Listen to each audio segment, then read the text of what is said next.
Good day, and I'm glad to welcome you at the Moscow Urban Forum. My name is Ksenia Chudinova, and I'm chief editor of the SNOB project. And this is my first opening session at 12:30. It's called International Dialogue, and our track name is Healthy City. And we'll talk about an independent city, the drivers for health. The preventive care for bad habits has become one of the key factors and a burning issue for urbanists, for people who take care of health worldwide. Non-infectious diseases is one of the reasons for lowering quality of life and, in principle, reduction in life expectancy. So, respectively, we're talking about the reasons: alcohol, tobacco, smoking, drug addiction. While lately that list has expanded, those behavioral factors like wrong nutrition, tobacco smoke, and passive lifestyle, according to WHO, they have become key factors for human health in the 21st century. The way people behave in the cities impacts the person, and the urbanist's perception that people who take care of planning city life. WHO estimates show that 8 factors, again, is alcohol, tobacco, high BP, obesity, high cholesterol, high glucose, low fruit and vegetable consumption, and physical inactivity. They provoke totally 61% of sickness and illnesses, and they have to do with cardiovascular diseases mostly. Moreover, those 61% are actually causes for death because of this unhealthy way of life. So how do we live with that? How do we keep on working? And how do we, in general, maintain and preserve our health of citizens in the 21st century? Our speakers today will be Stig, Erik, Sørheim, Chief of International Department ECTIS, a Norwegian political network for alcohol and drugs. Evgeny Bryun, the chief non-paid psychiatrist, oncologist of the Ministry of Health of Russia, and Aleksei Utin, the founder and the chief doctor of the Smart Checkup Clinic. We'll start with Stig, Erik, Sørheim. Hi, you're very much welcome. And now we are talking about international experiences and expertise. So you are the president of the European Political Network for Preventive Cure for Rehabilitation and Restoration, and your work, you stick to international standards on working with the dependencies.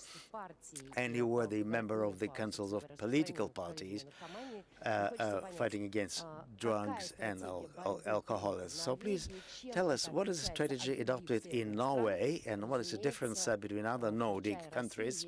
And that includes Russia, if you have something as a result of research in that area. Thank you. Thank you, Ksenia.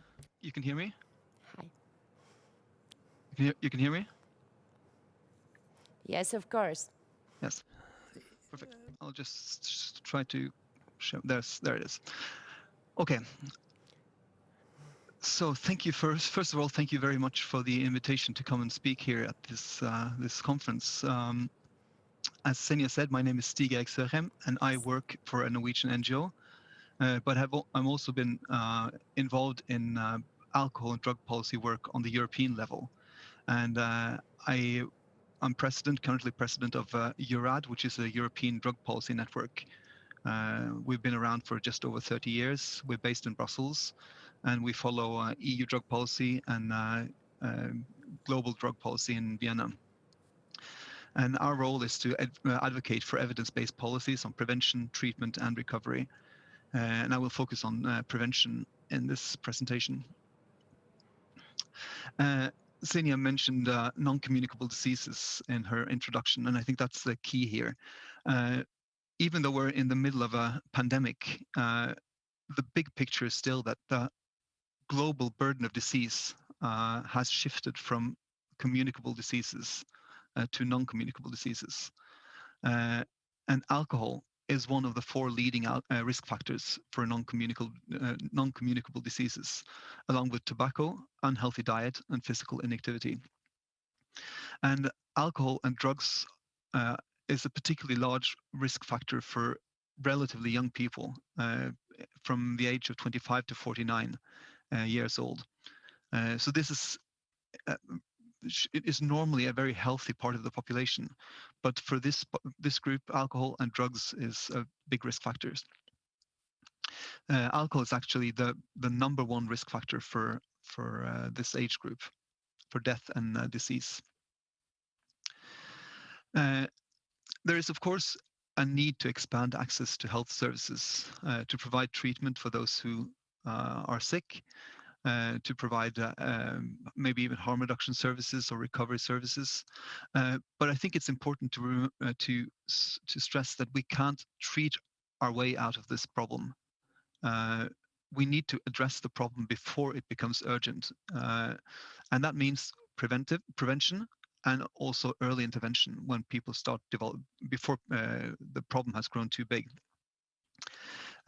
Policies need to help make people make healthy lifestyle changes and promote healthy choices, make healthy choices easier, and to support positive social norms.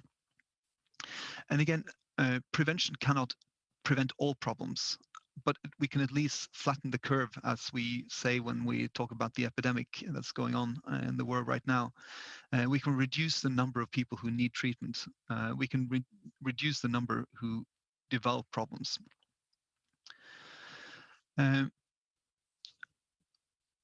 These health behaviors, alcohol and drug use, smoking, lack of physical activity, unhealthy eating, lack of sleep, all these are very important reasons for health problems, and they reduce life expectancy.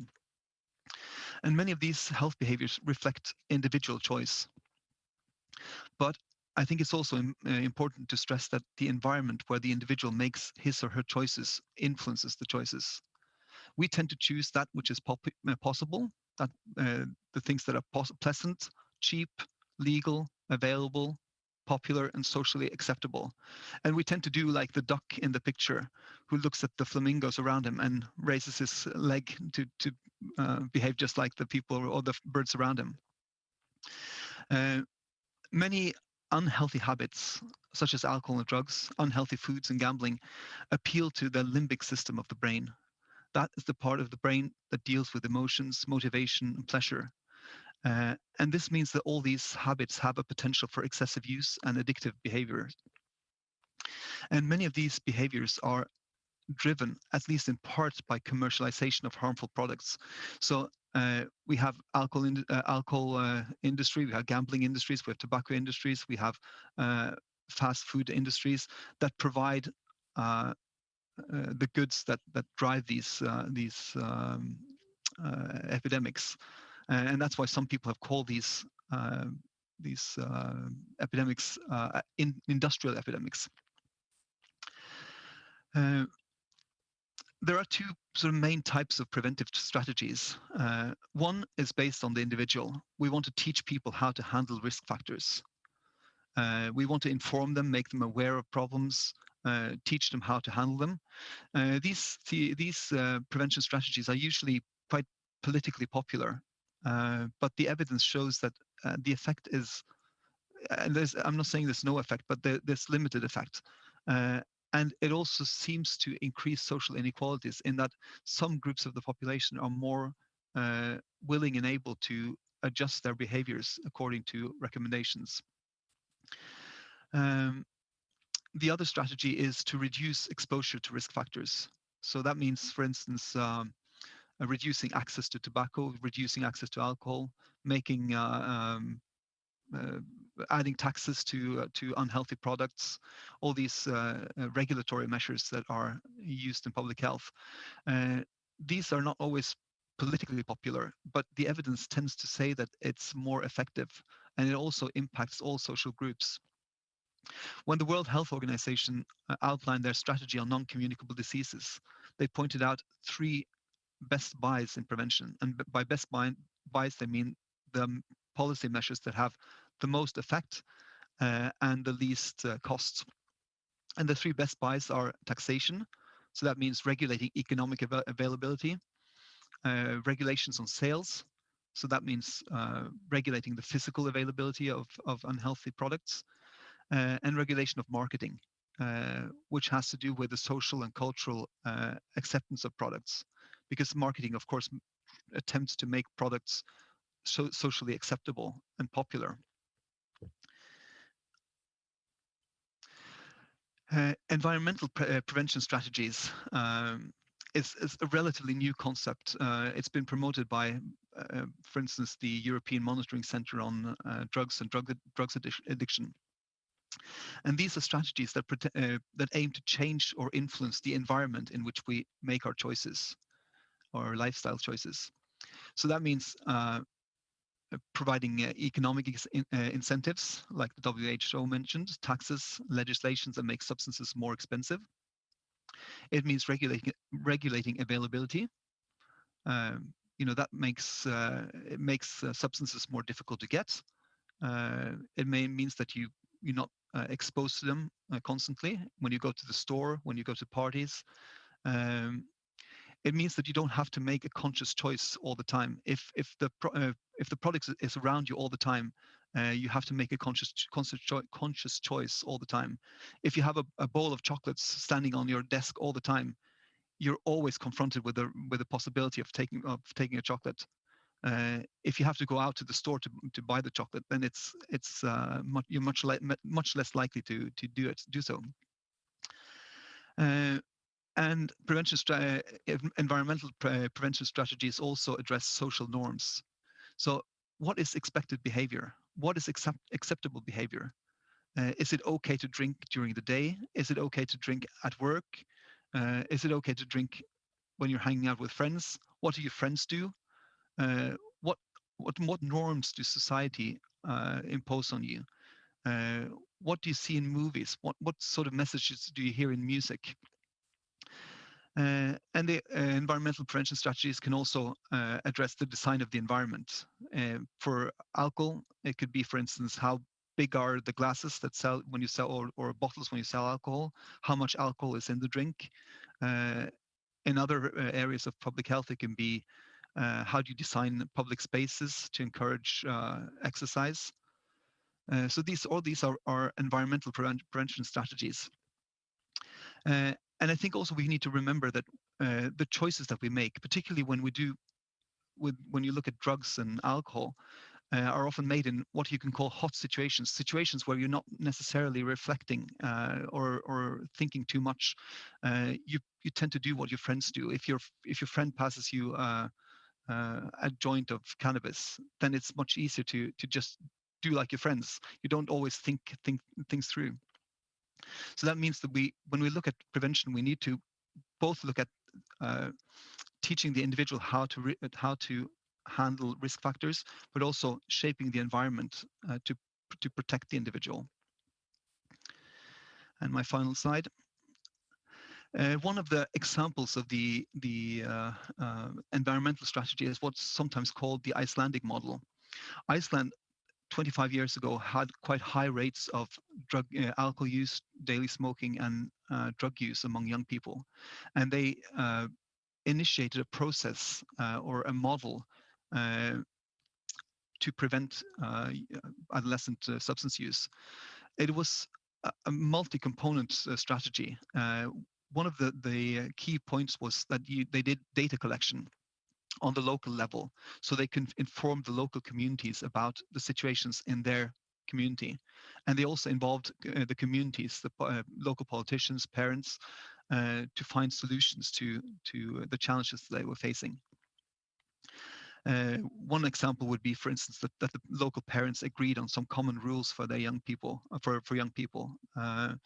Another example was that they provided free or cheap leisure time activities for young people.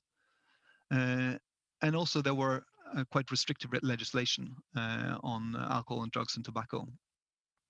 And this, and after a while, you would go back, collect data again, and evaluate the results of the project.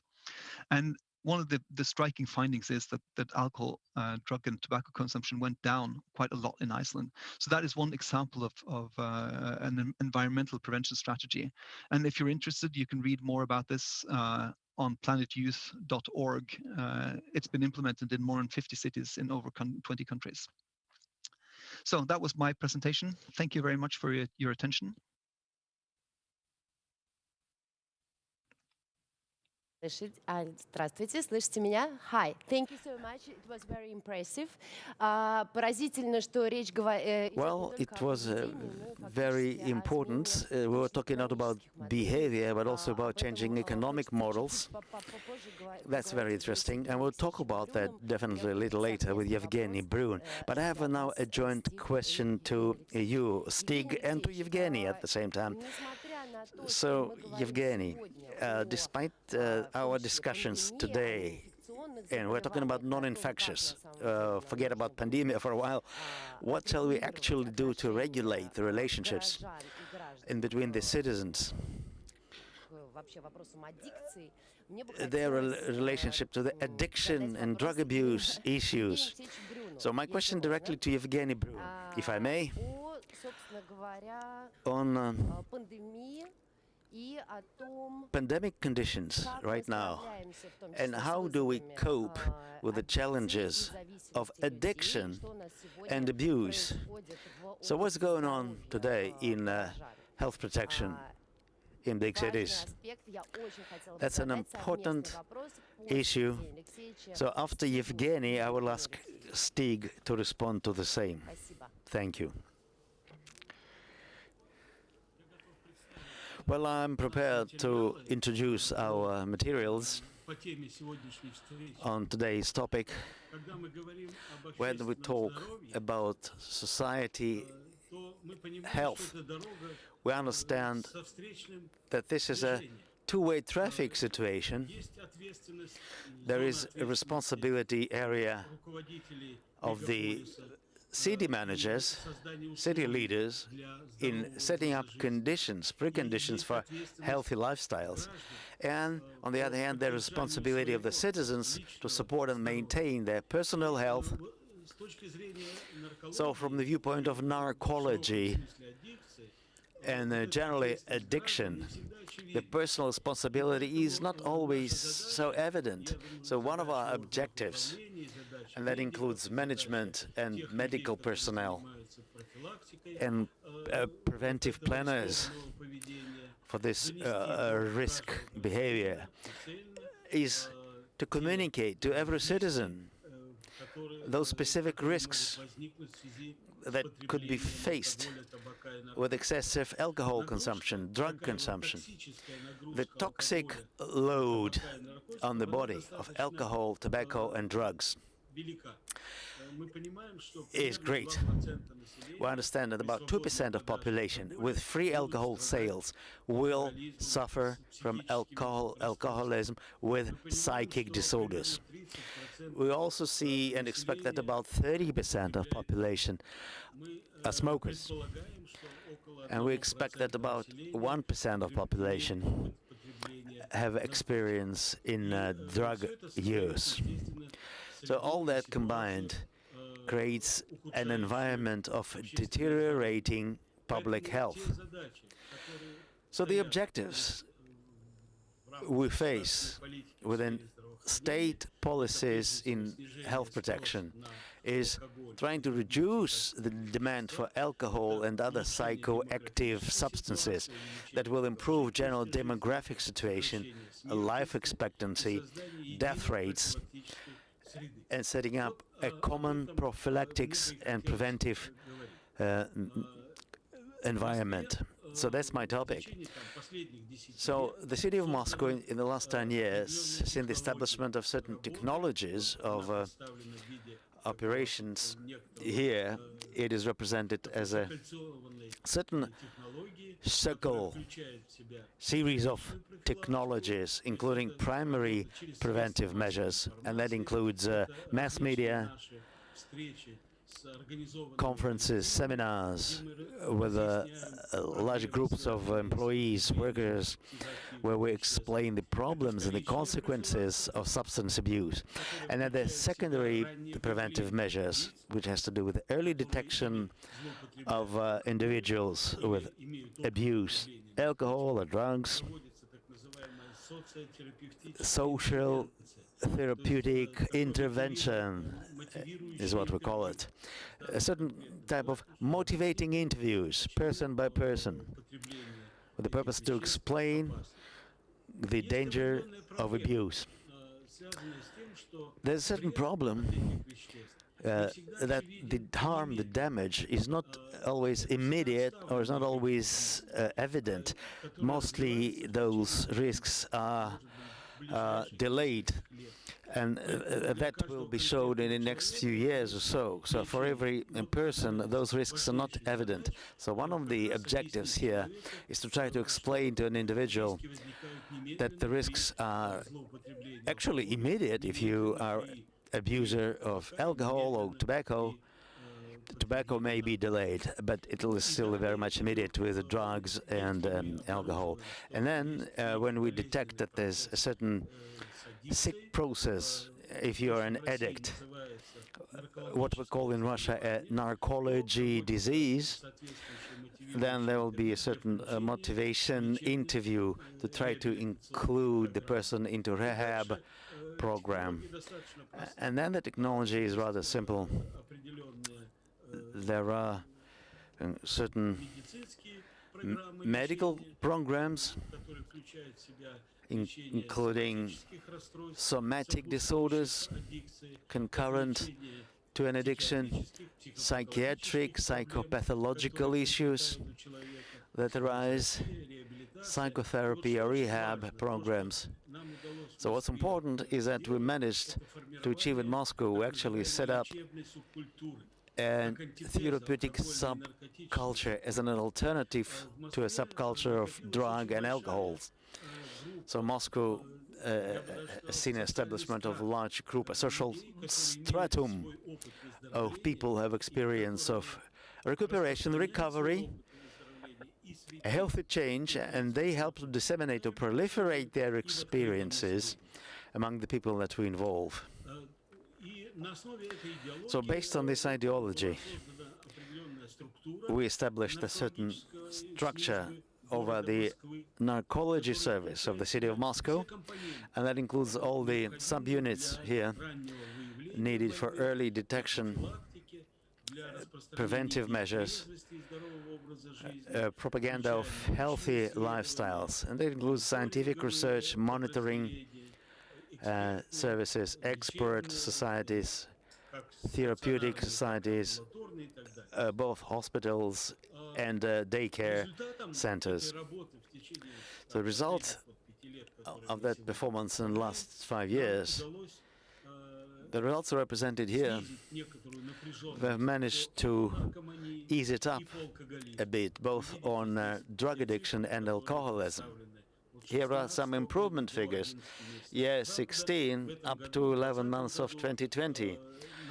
Well, this year, 2020, our optimism has suffered a bit because of COVID-19 pandemic. As people are getting some self-isolation, shutdown issues, quarantine issues, people are resorting to us more often. So please note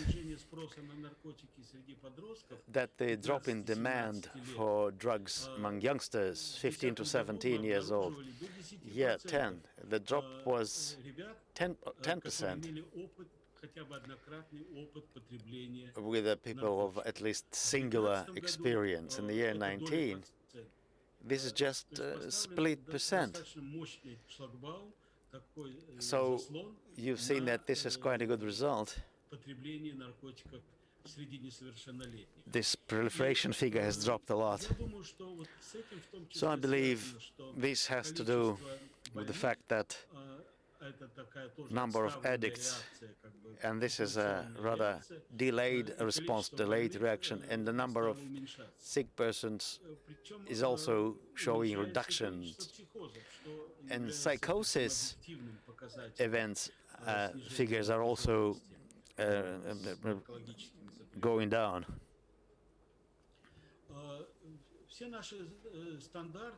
All our standards that are described in regulatory documents of Ministry of Health of Moscow are in line with international standards on prevention and on treatment. We have very close relations with our counterparts from overseas countries, primarily those located in Europe. And our experience was studied by the Department of Criminal Control and by International Healthcare Organization. And we have a lot of intersections in these standards. I would like to present to you a few projects that we are working on now, and what is the direction for future development of drug abuse treatment assistance and those addicted to tobacco and alcohol. This is primarily work in labor teams. We motivate employers and unions to sign agreements with our organizations to early identify those who consume substances at working place and to prevent abuse of use of such substances not only at working time but also outside of work, which would allow to decrease the tension. Please, next slide. We have implemented so-called personified approach in drug treatment, and primarily when treating patients we use genetic research, which is called pharmacogenetics, and medication is prescribed after the analysis of genetics of a person. The same refers to a personification of rehabilitation. Based on individual biochemistry reactions in the brain of a patient, we try to project the future intricacies of behavior of this person and customize the rehabilitation process. We also have an independent program on identification of genetic risk factors of behavioral deviations in children, which happens before the disease appears. And we give recommendations to parents on bringing up their children to decrease the risk of addictive behavior in future. Another interesting project that we have been doing together with our colleagues from Norway, where we study the abuse of alcohol and other psychoactive substances, and those patients are treated in psychosomatic hospitals. Here are the results. We have made more than 3,000 tests in this hospital and found that 15% of those who are treated in the hospital abuse alcohol. And this is a very important indicator because this leads to economic losses for the town. This leads to doctors needing to service these patients. This is what I mentioned in the beginning. There is responsibility of governmental bodies, and there is responsibility of every person towards his health. And I think when we're looking at public health, we should look at the responsibility of both of them.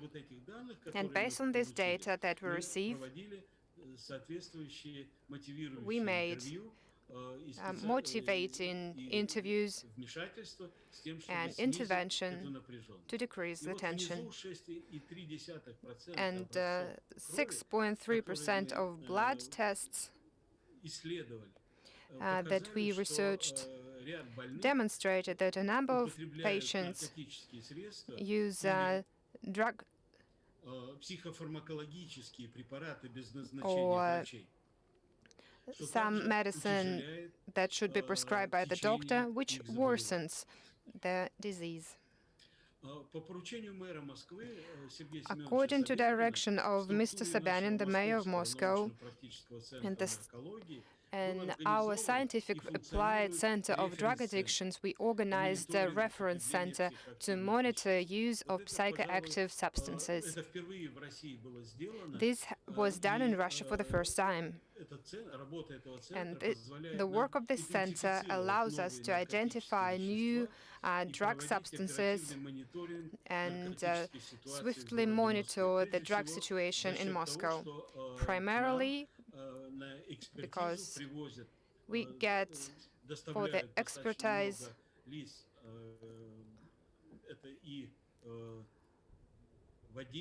a lot of people. This includes which include drivers who were stopped by the police or other law enforcement agencies, and we have a clear picture about the spread of different psychoactive substances among population, which allows us to promptly make managerial decisions.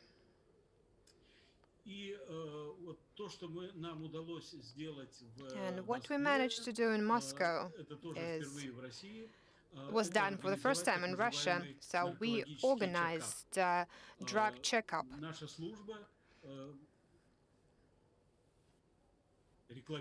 Our service informs population that any citizen could come to us without being afraid to be registered anywhere and can get an answer to a very important question, whether he abuses alcohol or not. What is his individual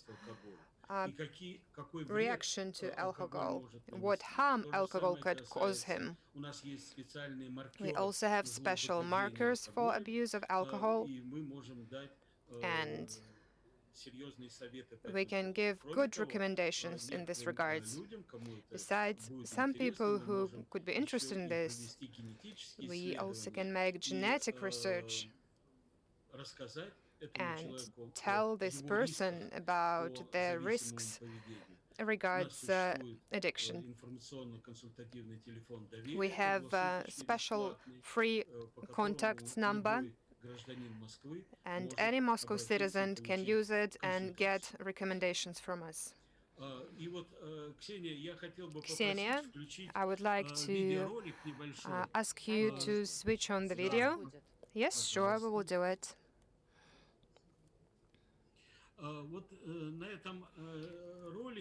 On this video, we would like to show you our service.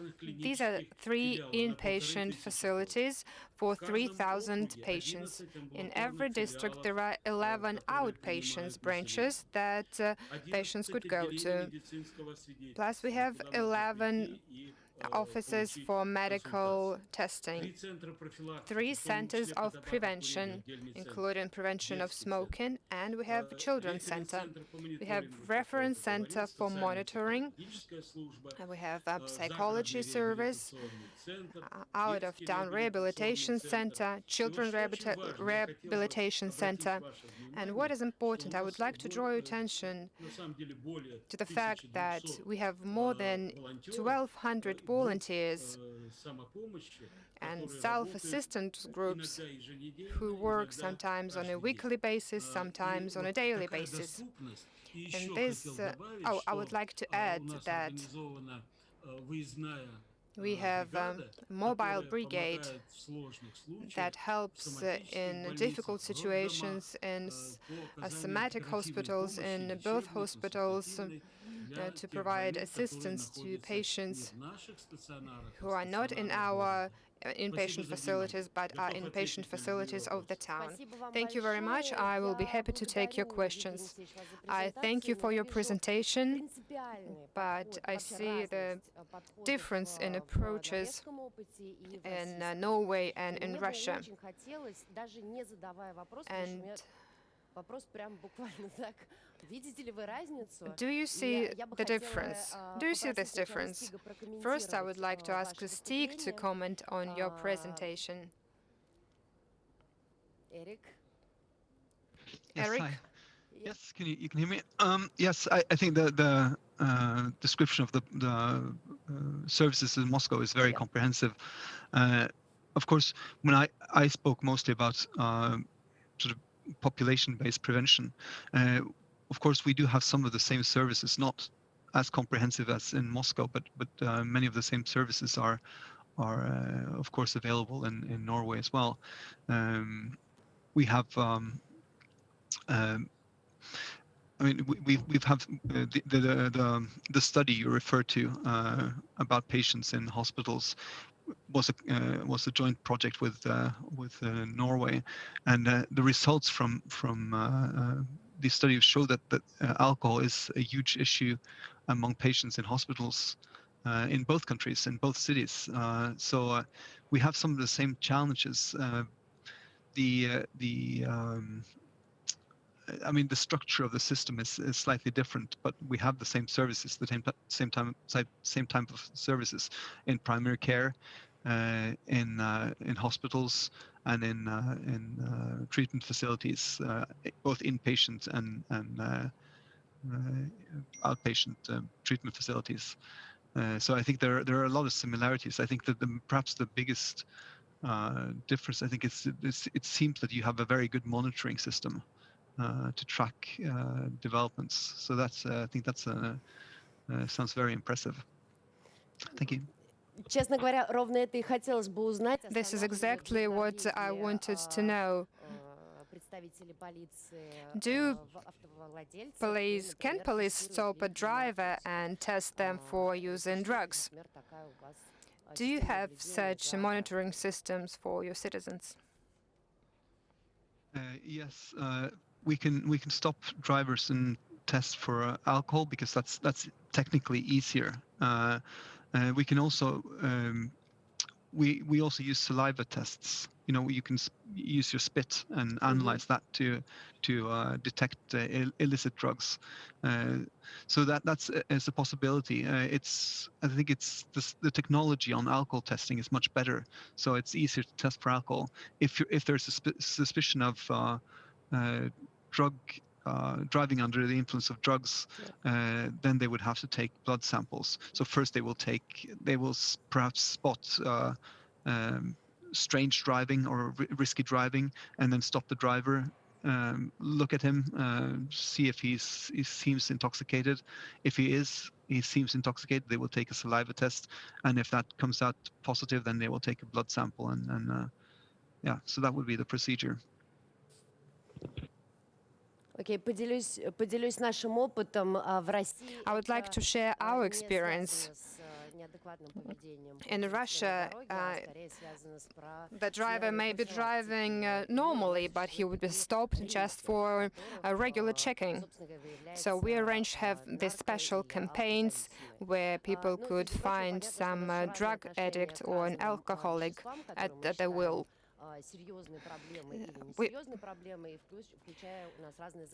We have different legislation as well towards drug users and drug addicts. So since we're talking about the addiction, well, first we wanted to talk about being healthy, about how we make healthy town, but there are a few options. First, we change the behavior of citizens, we work with local communities, understand that we need to change economy as well. Well, Russian experience shows that the questions of control, involvement, and building of the whole structures, this is what we see here. Aleksei, what can a person do himself? And of course, we will be talking about the prevention of unhealthy habits, but what other stimulus can a person have to decrease this negative effect on himself and become healthier? Can you hear me? Hello. I will be talking as a populist today. According to WHO, the main factor that affects life expectancy is lifestyle. Well, this chart could be outdated, but the change in lifestyle is the most effective and cheapest way to increase life expectancy. While to create environment to stop smoking is also good initiative. Futuristically, according to science, each of us could live to 95 years old, but currently life expectancy is 72 years old in Russia. So we lose around 18 years of life, so let us try to find them during this lecture. To live long, we need to stay alive for long. And the best way to increase your life by 7 to 10 years for 25% of population. Well, I'll go back to history. Back in 2012, 40% of Russia needed to increase their life expectancy. And smoking takes 10 years of every person's life. If we compare it with alcohol, maybe it's not really correct to do it, but if someone who uses alcohol takes a piece of his health and by a very poor exchange rate exchanges it to good mood, to socialization, and gives away 10 years of his life and throw them away. Also, this leads to cancers. We also talk about lung cancer, but the main diseases caused by this could be the heart problems. If a person stops smoking, his life expectancy could increase by 7 years old. Or if he stops smoking it by 30 years old, his life expectancy may even stay the way it is. It will not decrease. I think every doctor would recognize this chart. So how do we compare health of two similar people? We can ask how much jumps they can do, what their success in sports. But if we really compare the health of people, we need to compare biomarkers. One includes cholesterol, blood pressure, and smoking. If we compare where you see the marks, the deaths from heart problems or brain problems within 10 years.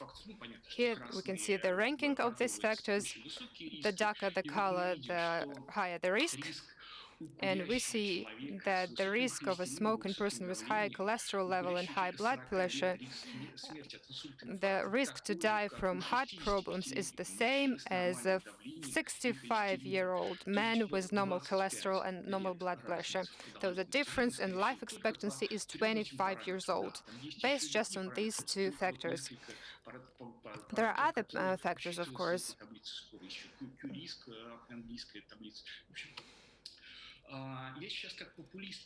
Well, as a populist, I will try to tell you what is happening with the vessels. The pressure deforms the vessel. It hurts it, and this hurts are covered with cholesterol, and it doesn't really matter whether cholesterol level is high, because the high blood pressure traumatizes the vessel, which leads to cholesterol going inside the vessel. The vessel breaks, and its liquid grows outside. And if this happens inside the heart vessels, this could be a heart attack.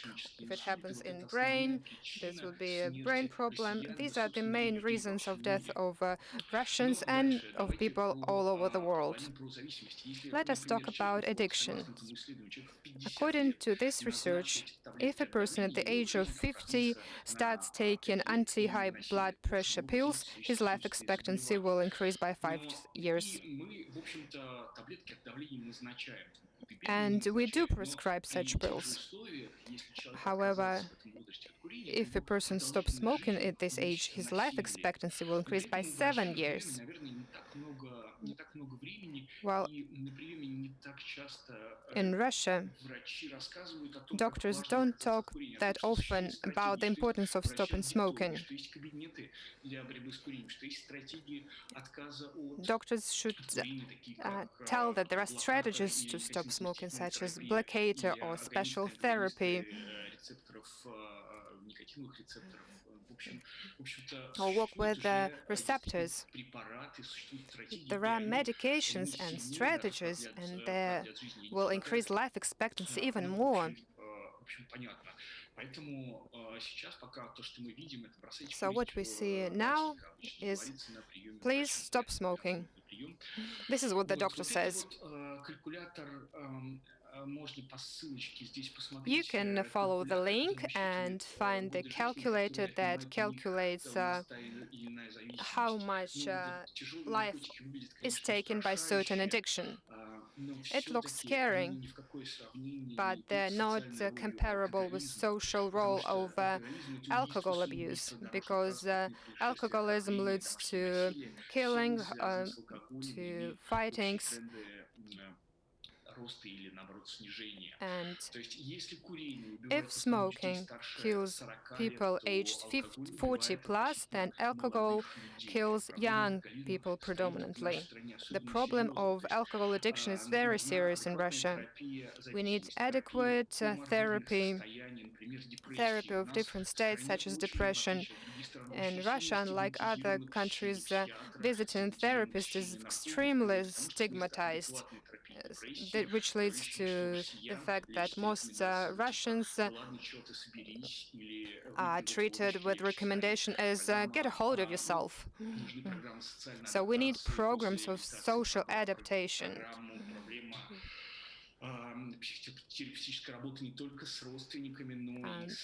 Assistance is needed not only to the sick people, but also to their family members. Plus, in Russia, we see a lot of this myth. For example, some specialists think that some alcohol is good for heart, for example, dry red wine, while in fact it is important to realize that, well, even doctors think that alcohol would cleanse the vessels.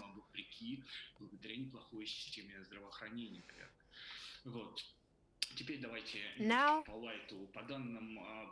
according to research published in the Lancet magazine, it's not that we eat a lot of unhealthy food, we don't eat healthy food.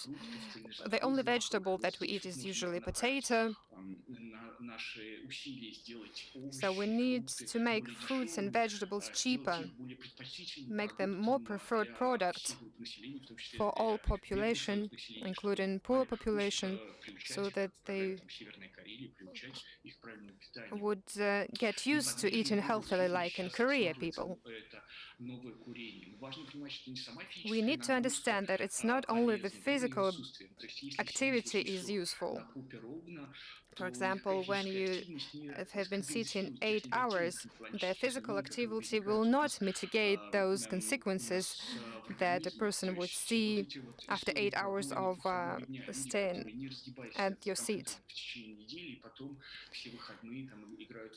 I talk about people who spend all their working day sitting by computer and only on weekend do some physical exercise. It is important to say that good molecules that are produced inside the vessels, they get destroyed very quickly. You cannot have a lot of them and that's stop doing anything at all. That is why it is necessary to explain that it's necessary to walk 10,000 steps a day, stop taking car to go to work. And now, look at the screening. For example, you can learn your cholesterol level. It's not something that appears with age. You can get it from your parents. At the age of 14, 15, you should get tested because some genetic diseases leads to heart attacks among young people. And around 150th person has this. It is important to know blood pressure. You should test it at least once a year. You should control this. And the last symptom of vessel disease is sudden heart attack. And in our clinic, we can talk to our clients and explain what risk he has, because sometimes it's hard to convince patients to take certain medications or anti-cholesterol pills because they believe that it's some harmful chemistry products. And the patients get worried about liver. However, he doesn't think about liver when he drinks alcohol.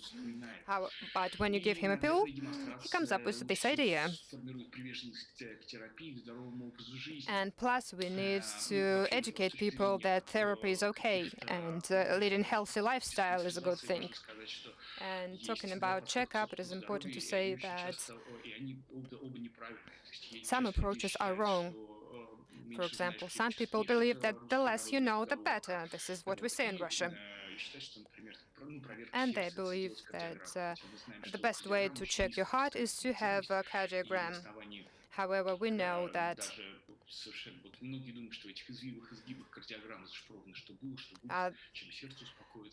this is not the true.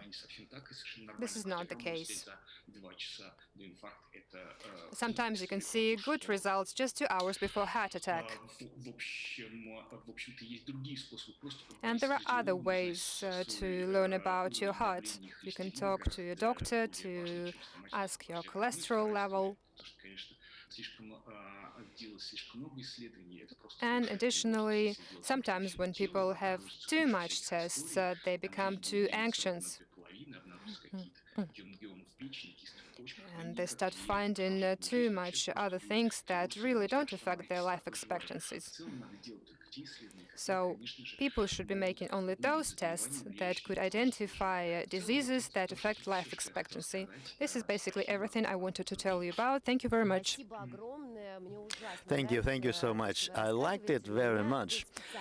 Your story was very good. But now I have a special question to both of the Russian speakers, Evgeny and Aleksei. Please tell us, we are now at the Moscow Urban Forum, so we're not only talking about what do you particularly do in your area, but how can you build it into regular lifestyles of the citizens? So please, each one of you, what do you see as a missing component in your work? Like, we can listen to Aleksei forever.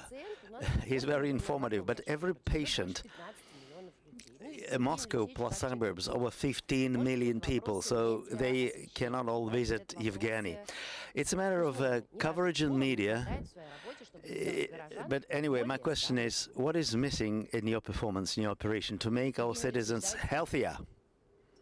Let's start with Evgeny.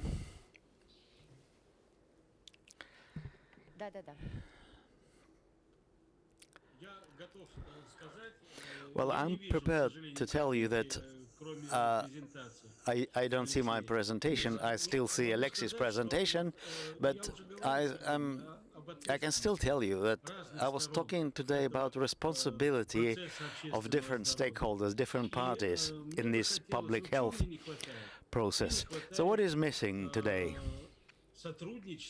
I see that we are missing cooperation with employers and trade unions. Long time ago in the Soviet time, there were some ugly things like public courts for drunken people. And it didn't work properly. It had an impact, but it didn't work properly. Now it's a different age altogether. There are different possibilities and capabilities today. What is important today is to detect a person at an early stage, an abuser of smoking, drugs or alcohol, and to do it individually. Most of it is explanations, interviews, to show him the overall damage, overall impact, the harm. Employers don't want to talk to us very much. Thank you. I got your point. Alexei, your turn. What do you think is missing? Hard to say. Maybe what we lack is support, again, in communicating this very simple, basic truth to most of the people. So I'm trying to get to the central TV channels, radio channels. So what we need is a mass media support. What we need is propaganda of healthy lifestyles. They need to protect, support, maintain your own health, and that should be coming from the city authorities too. Oh, in fact, I was sure that they were going to say about blending private and public sectors, encouraging a tighter lockup, more like government support.